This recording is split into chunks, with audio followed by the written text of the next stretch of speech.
Je vous propose maintenant d'aborder les différentes parties du nouveau syllabus. Le nouveau syllabus tourne d'abord autour de 5 thématiques incontournables et que je vais citer dans un ordre décroissant d'importance. La première thématique est celle de la clarté du contrat qui est passé entre une école qui s'engage parce qu'elle délivre un diplôme ou un titre certifié et que d'une certaine manière elle vend une meilleure probabilité d'emploi. Deuxièmement, l'étudiant qui lui aussi est engagé parce qu'il veut ce diplôme et il veut augmenter ses chances d'avoir un job. Et enfin, l'enseignant qui lui est engagé parce que son métier et sa vocation est d'aider des étudiants à devenir excellents et à réussir. La deuxième thématique est celle de la pertinence des principes d'évaluation comme moyen de progresser et de s'autocontrôler.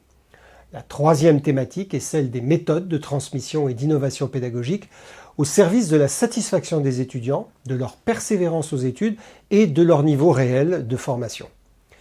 La quatrième thématique est celle du coût induit par la qualité de la pédagogie. La cinquième thématique est celle de l'organisation des interventions dans le temps. Et ces 5 thématiques sont intégralement couvertes par les rubriques du document type que nous vous proposons en annexe. Les rubriques de notre modèle de syllabus sont tout d'abord la fiche d'identité de l'intervention, comment s'appelle l'intervention, qui la conduit. Deuxièmement, la finalité de l'intervention, qui elle-même est découpée en 4 sous-rubriques, qui sont la contribution de l'intervention à l'exercice d'un métier et de ses fonctions, les savoirs acquis en fin d'intervention, les compétences acquises en fin d'intervention, les prérequis nécessaires pour pouvoir suivre avec succès l'intervention.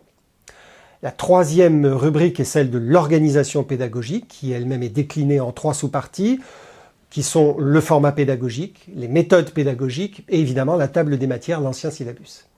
La quatrième et dernière partie de ce modèle est consacrée aux méthodes d'évaluation qui vous permettent de bien assesser les compétences et les savoirs que vous avez transmis.